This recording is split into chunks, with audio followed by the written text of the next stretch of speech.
Hi guys, my name's Mike and my channel is Desert Rat 2000. Today we're going to do a little bit of work on the 53 Chevy pickup. The fuel pump failed on it, so I started getting out of the weep holes on the body of the fuel pump. I could start smelling it, so I stopped driving it, and I was doing other projects on it, but the fuel pump kind of took over as priority. So, and I just wanted to kind of show you guys what I found when I decided I was going to have to change oil, because I knew that the fuel was dumping into the crankcase. So I wanted to get this truck has the bypass filter with the canister on it, so I wanted to I ordered a canister so I could put a new filter in it, and when I got home with it, I noticed that it was too small, so I wanted to pull the filter out of the canister and see which one I needed. So I'm going to show you guys what happened next. Okay, here we go. So anyways, the fuel pump's still on the truck. I'm going to take it off here in a little bit. It's down here and the lighting's real bad, so you're not going to be able to see anything, but the vacuum line was looped on it, which is no-no, and yeah, it started weeping fuel out of the hole, so I'm sure that I got the rebuild kit and I'm sure it's going to need it. So getting back to this little surprise over here, I went to pull the canister apart to see what kind of a filter was in it, and I had a little bit of surprise when I did it, and that was when I pulled this off and went to look at the filter. Our first thing I thought, there's no oil in this, and this filter's brand new.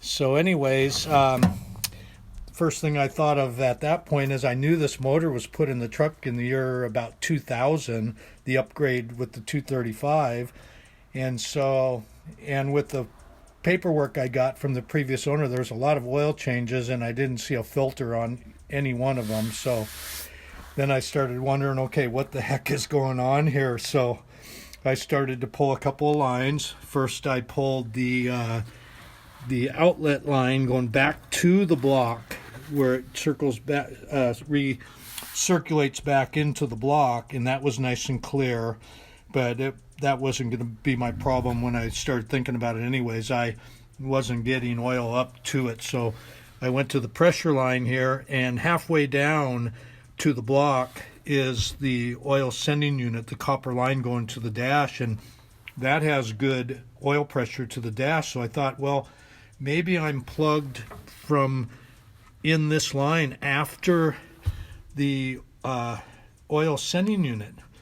So I took it apart right here and took the hose off, and it blew no problem. It was clear all the way through. So I connected it back up and put the hose down into a little bucket there and started the engine up, and it immediately started filling with oil.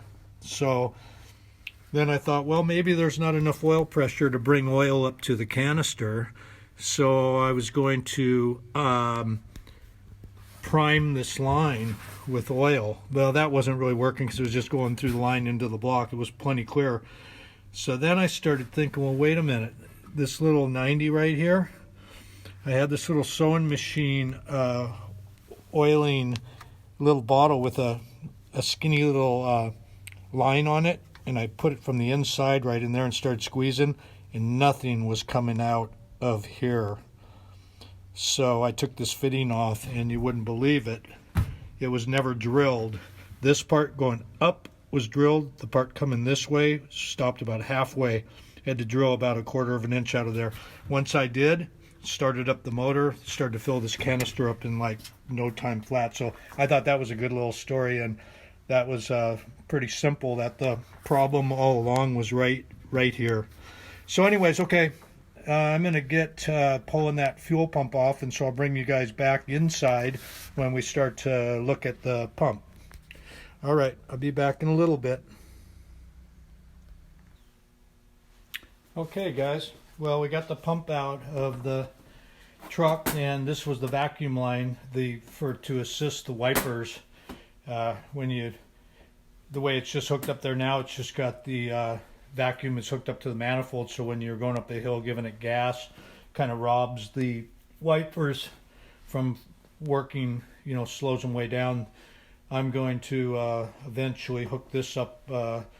The suction side goes to the wipers, and the pressure side goes to the manifold, I believe. I'll double check that. But so anyways, we're going to get rid of that loop job. And even when I put this together the first time, I may leave the lines out. They won't be looped. I'll just filter the suction side until I can hook it up, just so the diaphragm isn't fighting against itself. So, okay, here we go. I'm going to start breaking this down now. Go ahead and go to the vacuum side first. Go ahead and run these guys out.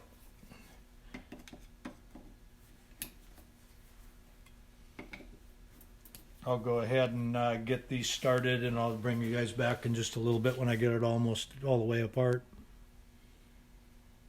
Okay, I'm going to go ahead and leave the last two screws opposite of each other slightly. They're about halfway out, so I can add a little pressure to the top of this. There's a hefty spring underneath here, so I don't want this to be hitting the ceiling. So we just end up taking these guys the rest of the way out here.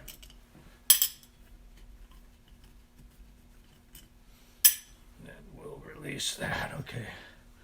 So there's the two valves there, the suction side, the pressure side.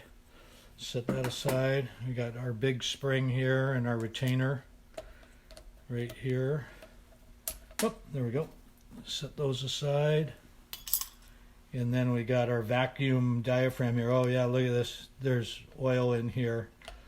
So it's failing in here. Wouldn't be surprised if there's a seal. So we're gonna take and just rotate this about half a turn. It should pull right out. There's the link, right? That just hooks onto the link. You go down and turn it. When it's, we'll just pull that out of the way for now. Oh yeah, okay, see? So part of the seal is on the rod. You can see it's right out there. So that's why our oil is everywhere around in here. So we'll put that aside, and we'll flip her over, and we'll go to the fuel pump side. And again, I'll bring you guys back when I get it almost ready to pull apart there. Okay, so I'm going to go ahead and remove the pulsator cap here. Just go ahead and get this off of here, and we're also going to take a file, and we're going to make a couple little marks there. So we got our orientation. I know. So we got our little pulsator here. Oh, this has got the holes in it. I don't think the new one, I don't think they think that you need that. It's supposed to keep it from making a fluttering sound there. So we'll put those aside. What I'm going to do now is I'm going to make a small witness mark. Anywhere is fine here, just with these two halves. So we know which way it came apart. There we go. I already know that it's facing, this is right in the middle of the two. Oh, and those are the two weep holes that I was getting fuel out of that was running all over the place right there. So we know, since the fuel is supposed to stay in the top part of this above the fuel pump diaphragm, if it's coming out of there, then we know that the fuel diaphragm had to be failing. So we'll go ahead and take these off. Same thing on this side, where there's a little spring. It's not nearly as strong as that other one, but I'll go ahead and keep a little pressure on this. Get the rest of these two guys out of here.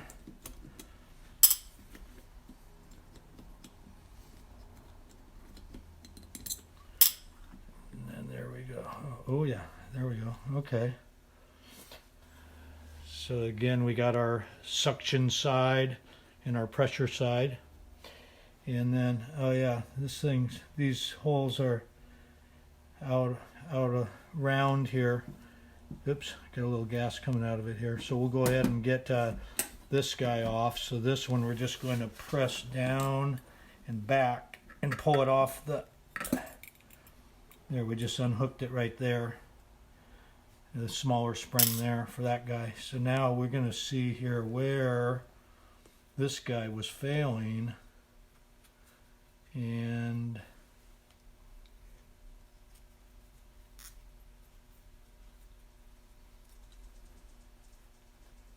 now there's a little tear right there. Can you guys see that? Hopefully you guys can see that little tear right there. And that was letting our fuel past. So there we go. And this, then of course we got the seal up above. That one looks way better than the air side did. And what else we'll want to do is let me grab a straight edge here real quick, and I'll be doing the assembly part tomorrow. But what we're going to want to check too is this is you guys can see that.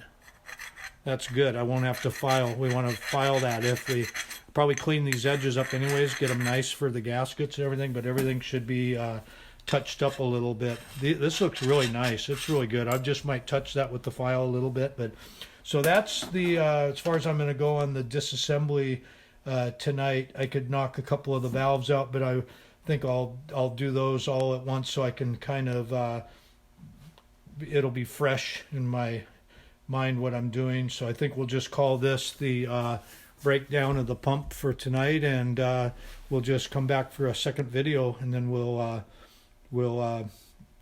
put it together. And well, I appreciate you guys, and please comment. Thank you.